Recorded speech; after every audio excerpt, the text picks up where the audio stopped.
change your heart. Dun, dun, dun, dun, dun. Look around you. Change your heart. Look around you. Everybody gotta learn sometimes. Da, da, da. Everybody gotta learn sometimes. Everybody's gotta learn sometime. Everybody's gotta learn sometime. Quão feliz é o destino de um inocente sem culpa, esquecendo o mundo e sendo por ele esquecido. O brilho eterno de uma mente sem lembranças. Toda prece é ouvida e toda a graça se alcança. Esse, para vocês que não sabem, é um dos poemas de Alexander Popper, né? Onde o trechinho do nome do filme foi trazido a partir dele.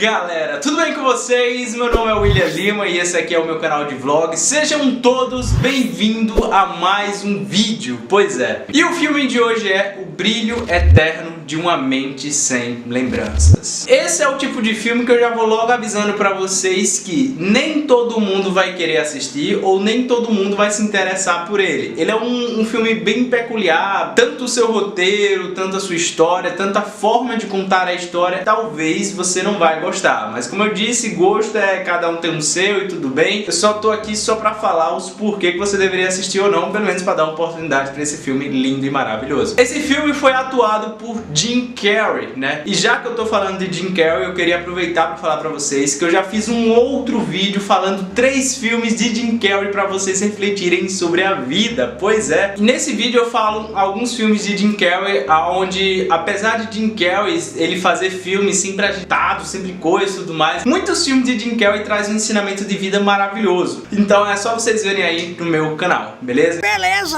O Brilho Eterno de uma Mente Sem Lembrança, ele se enquadra na categoria de filme de romance e de ficção científica. E eu acrescentaria ainda um pouquinho de drama, né? Que eu acho que seria essas 3 categorias que o filme aborda muito. A história é contada da seguinte maneira. Joel, ele conhece uma garota que se chama Clementina. E aí Joel, ele vai se apaixonar por ela. Eles se conhecem e tudo mais e começam a namorar. Até aí tudo bem. Mas daí então ocorreu vários fatos na qual a Clementina ficou com raiva de Joel depois de uma discussão muito feia, que Clementina saiu da casa de Joel pé da vida com muita raiva. No dia seguinte, Joel ele vai, compra um presente e vai até o local onde ela trabalha como uma forma de se desculpar, né, pela briga que aconteceu no dia anterior. E aí ele compra, se eu não me engano, é um colar e tudo mais, e ele vai lá falar com ela. Sendo que quando ele chega lá, ela trata Joel como se ela não conhecesse ele. E Joel fica muito pé da vida também. E daí então, do nada, ela vai e beija outro cara, sendo que Joel não vê quem é esse outro cara. E daí Joel, ele sai lá do trabalho dela puto da vida, porque ela reagiu como se nem conhecesse o cara e eles tiveram uma história toda por trás e tudo mais. E daí então Joel vai pra casa do amigo dele e fala, né, que todo o relacionamento que ele teve, lembranças com ela, todas as coisas com ela, e ela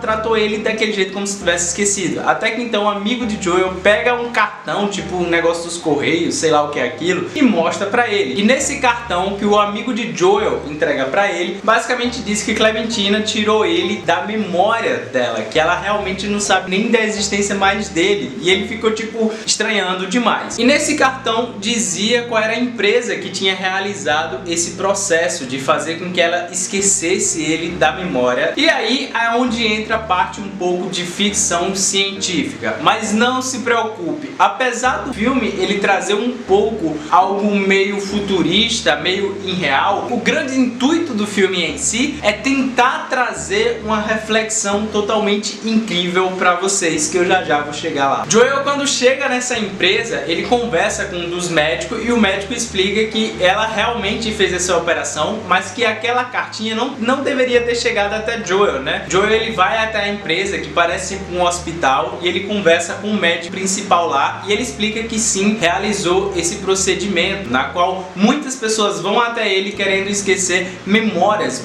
essas que são de relacionamentos que muitas vezes não dá certo e etc, etc. E daí então Joel, ele fica muito pistola da vida, muito puto, porque ele não conseguia acreditar que ela tinha feito isso com ele, que ela tinha apagado as memórias dela com ele, né? Então ele resolve fazer o mesmo processo, ele fica agoniado, ele fica louco, ele diz, eu quero também apagar e tudo mais. E o doutor explica pra ele que tem que fazer vários processos para poder começar a fazer essa realização de apagar ela também das memórias dele. E a primeira coisa que o médico manda Joel fazer é pegar qualquer item, qualquer coisa, caderno, objeto dentro da casa dele que ele se lembre dela e trazer tudo pro hospital. Para que quando Joel estivesse no hospital, Joel ele fosse pegando os objetos e o médico meio que colocava alguma coisa na cabeça dele e ia fazendo um tipo de um mapa, tá entendendo? Um mapa de lembranças dela para esses pontos específicos dessas lembranças desse mapa que Joel fosse olhando para os objetos e lembrando dela, eles fosse apagar, sendo que esse lance de apagar iria demorar um tempo. E aí depois que o médico faz todo esse mapa mental para saber os pontos específicos que vai ser apagado da mente de Joel, o médico manda Joel ir para casa dele e tomar um remédio, parece um remédio que é para dormir, e aí então vai os médicos, chega lá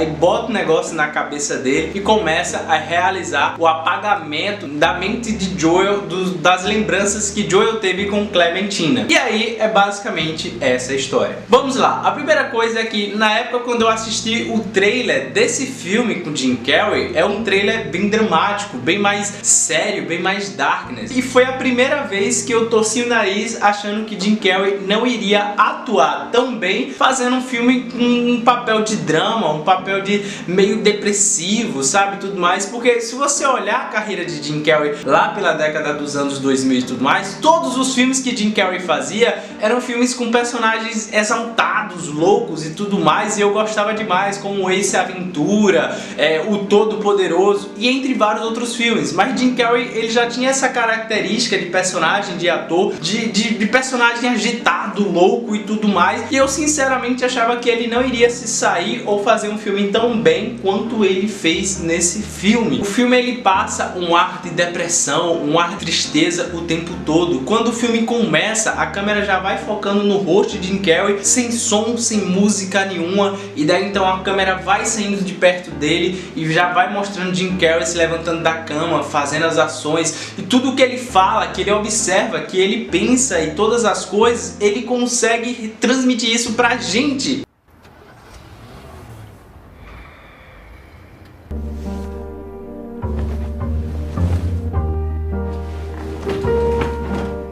Aquele ar de tristeza, aquele ar de agonia, aquele ar de depressão.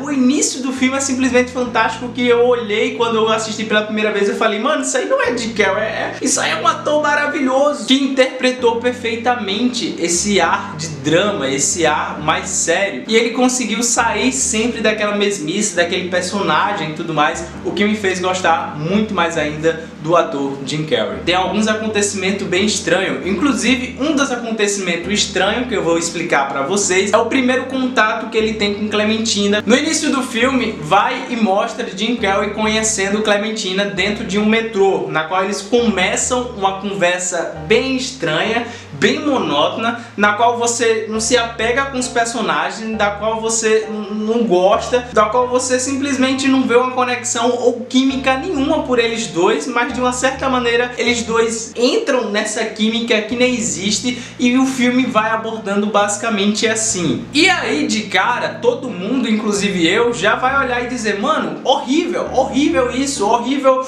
o jeito que a história foi feita, horrível a narração, horrível a conversa que os dois personagens têm, horrível tudo, não cria conexão, não cria nada. Até que depois que eu assisti já na metade do filme, é que eu fui entender que o filme, o início desse conhecimento de Joel com Clementina foi feito de propósito. Foi feito de propósito, não existe nenhuma conexão, não existe nada que você realmente torça pelos dois ficar juntos no início. Não existe nenhuma conexão entre eles dois e eles dois, vamos ficar juntos, né? Você tá sozinha também? Então vamos ficar juntos. Foi mais ou menos isso, mas foi de propósito. Até que da partir da metade do filme, você começa a entender mais o porquê que aconteceu tudo aquilo no início do filme. filme, não só apenas a parte que ele se conhece, mas entre várias outras coisas. Ele não é um filme que vai ser chamativo, ele não é um filme que vai ser de fácil entendimento. Pra ser sincero, você vai assistir 30 minutos, 40 minutos quase do filme, achando que o filme é ruim, não vai entender o filme às vezes direito. Além de você talvez não entender o filme direito, você não vai encontrar conexão entre os personagens, você não vai encontrar uma química, você não vai se identificar com o Joel ou com a Clementina e tudo mais, você vai ficar meio que confuso e com certeza você não vai terminar de ver o filme. Mas aí é que tá, se você tiver paciência, assistir mais da metade do filme,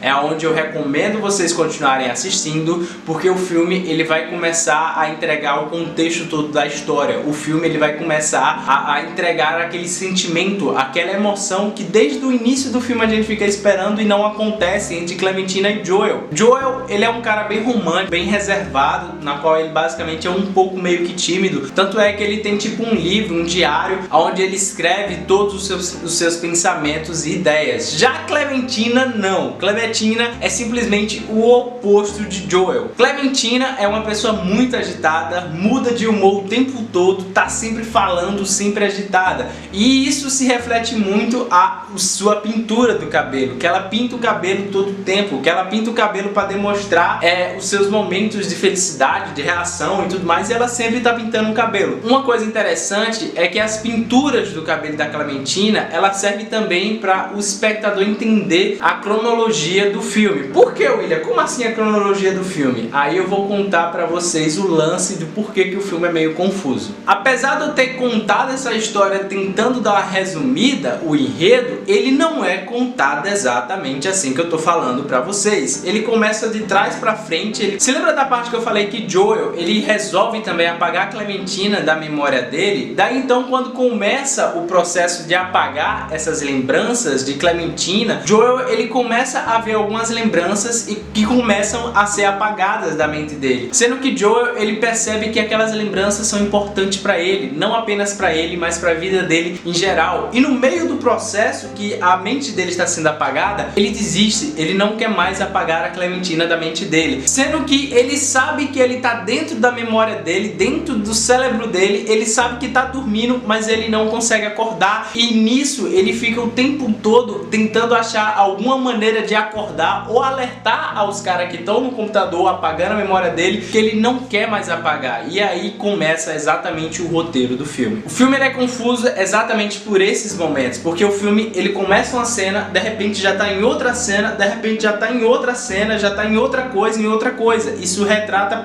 principalmente porque a gente está vendo a mente de Joel, a gente está dentro da mente de Joel com as lembranças de Clementina, e a gente sabe que as nossas mentes é algo muito confuso. A nossa lembrança, em apenas um segundo a gente consegue lembrar de muitas coisas, mas o filme ele retrata isso visualmente pra gente espectador ir assistindo, porque o filme ele vai estar mostrando muita coisa na tela. O filme por muitas vezes não vai ser cronológico, vai ser de trás pra frente ou de frente pra trás, mas ele vai tentando entregar coisas para que você possa ir entendendo na história. É igual o filme 500 Dias com Ela, que é um outro filme que eu já falei aqui os porquê que você deveria assistir, que basicamente o filme pega coisa do passado, coisa do futuro, coisa do presente e vai juntando como se fosse um quebra-cabeça, sabe? Que você, espectador, vai juntando, você vai entendendo cada coisa. Você, agora entendi porque aconteceu tal ato na primeira cena. Agora entendi, agora um pouco mais pra frente o porquê que ela tá assim. E aí você vai entendendo um pouco mais de tudo. O legal disso tudo são os efeitos do filme. O efeito de sair de uma cena e ir pra outra cena. Normalmente qualquer pessoa que olharia dissesse, foi usado muito efeito visual, mas não. Os efeitos que foram utilizados não foram efeitos visuais, foram efeitos práticos, que os caras usaram malicinhas, recursos, jeito, visão de câmera para mudar e etc, para que na hora da produção não tivesse gasto tanto dinheiro com efeitos especiais. E eu achei isso muito da hora, porque o filme, ao invés de utilizar efeitos especiais, né, que a gente usa na edição, ele usou o efeito prático, jogada de câmera, movimentação, zoom, essas coisas, e entre várias outras coisas, para que na verdade fosse só botar lá no filme e tudo mais, sem precisar usar tanto efeitos especiais, o que deixou o filme muito mais da hora. E o filme acontece exatamente nisso. Joel tá nas suas lembranças, ele tá lembrando de muitas coisas, na qual você vai entendendo um pouco mais a sua história com Clementina. E é a partir daí que você, como espectador, você vai começando a gostar dos personagens. Você vai começando a ver a conexão que tem entre os dois personagens. O que o filme não mostrou muito bem no início, ao decorrer dele, você vai encontrando tudo isso. Você vai se identificando com os personagens. Você vai querendo que os personagens fiquem juntos. Mas como eu falei, é algo muito complexo. Porque Joel, ele tá todo o tempo dentro da sua própria lembrança, dentro da sua própria mente, tentando sair, tentando acordar, tentando avisar aos especialistas que estão no computador apagando a memória. Ele não quer mais apagar a memória que ele teve com Clementina. E aí aonde entra várias questões que eu falei pra vocês de reflexão. Eu creio, galera, que as memórias, elas não foram criadas para ser esquecidas. Eu acho que todos os momentos, sejam eles bons e ruins, eles vão servir para nossa vida, seja como aprendizagem, seja como uma reflexão, seja como uma empatia que a gente pode criar pelas outras pessoas, seja através de um relacionamento, seja através de uma perca de alguém da nossa família, ou de algum acidente, ou de várias outras coisas. E nesse mundo de ficção científica do Brilho Eterno de uma Mente Sem Lembrança, onde as pessoas conseguem apagar as lembranças, começa a trazer uma reflexão para o espectador que está assistindo, que é exatamente sobre essa questão. E o final desse filme eu simplesmente acho perfeito. Ele é simplesmente grandioso e maravilhoso, aonde mostra que às vezes o sentimento supera até lembranças esquecidas. Eu não vou dar spoiler dizendo o que acontece se Jim Carrey fica com as memórias, se Jim Carrey ele perde a memória, se Jim Carrey reencontra ela, fica com ela ou fica sem ela ou tudo mais, justamente porque eu quero que vocês assistam, justamente porque toda essa curiosidade faz parte forte do roteiro, para que a gente, pelo menos eu, quando eu assisti, eu fiquei, filme ruim, mas eu continuei assistindo até que chegou a metade do filme e eu fiquei, mano, o filme me surpreendeu em todos os aspectos, principalmente no aspecto da história, de você criar uma conexão, de você ver todas as coisas e dele trazer uma mensagem incrível. Em termos em como a sua história é contada e a sua trilha sonora, eu tenho algumas coisas para falar aqui para vocês. Sinceramente, eu tenho dúvida se o enredo precisava ser contado no meio de toda essa confusão, porque se torna algo meio chato e ao mesmo tempo difícil das pessoas assistir e ainda querer continuar assistindo. Mas de uma outra maneira eu compreendo o porquê que o enredo foi contar assim, porque justamente a gente tá tendo visão as coisas e lembranças que tá acontecendo dentro do cérebro de Jim Carrey, de Joel, né? E você vai entendendo as lembranças que não são apenas uma ou duas lembranças, mas várias lembranças que ele vai tendo ao mesmo tempo. Mas mesmo assim eu acho que poderia o roteiro ter aliviado ou seguindo um pouco mais a cronologia, para a gente que está assistindo começar a entender um pouco mais e se apegar de início já no filme, e não a gente querer se apegar no filme já na metade do filme, porque sinceramente é onde o filme se torna um pouco mais interessante, é da metade, depois de 30 minutos de filme, um filme que tem o quê? 1 hora de duração, né? Meio complicado. A parte da trilha sonora é um outro ponto que me deixou pra cima e ao mesmo tempo pra baixo, que é bem complexado. Tem músicas que eu acho que se enquadrou perfeitamente nesse filme, principalmente a música principal, Everybody Gotta Learn Sometimes. Tradução ficaria Todo Mundo Tem Que Aprender Às Vezes, e essa é uma música que eu simplesmente amei, e toca basicamente o tempo todo nos trechos do filme e tudo mais, inclusive no final do filme. E eu sinceramente chorei quando eu vi o final do filme com essa música, eu achei perfeito. Porém, tem certos momentos específicos do filme que tocam umas músicas nada a ver. Eu sei que tem música que às vezes toca nada a ver, mas que faz sentido pro filme, mas eu sinceramente, sei lá, não me apeguei a esses momentos com essas músicas. Eu achei muito estranha, muito ruim, que poderia facilmente ser trocada por qualquer outra música que talvez se enquadraria melhor nesse filme, nessa melancolia desse filme, nesse drama desse filme ou nessa loucura desse filme. Mas, né, fica ao critério aí aí do editor que foi que botou essas músicas. Eu sinceramente achei que teve músicas boas e músicas ruins, e a música perfeita do Everybody Gotta Learn Sometimes. Por último, mas não menos importante, é que o filme traz uma coisa que é simplesmente maravilhoso, que é: relacionamento não é um conto de fadas. Inclusive eu falei exatamente sobre isso no filme 500 Dias com Ela. E esse filme, apesar dele ser um filme de romance, ele também mostra a realidade sobre o relacionamento. Bom galera, então é isso aí. Esse foi mais um vídeo. Se inscreva aí, ativa o sininho para receber a notificação dos meus próximos vídeos. Lembrando que também futuramente vou trazer mais vídeos aqui recomendando mais filmes, mais séries, mais coisas, né? Então é nóis, grande abraço, isso na vida e até o próximo vídeo.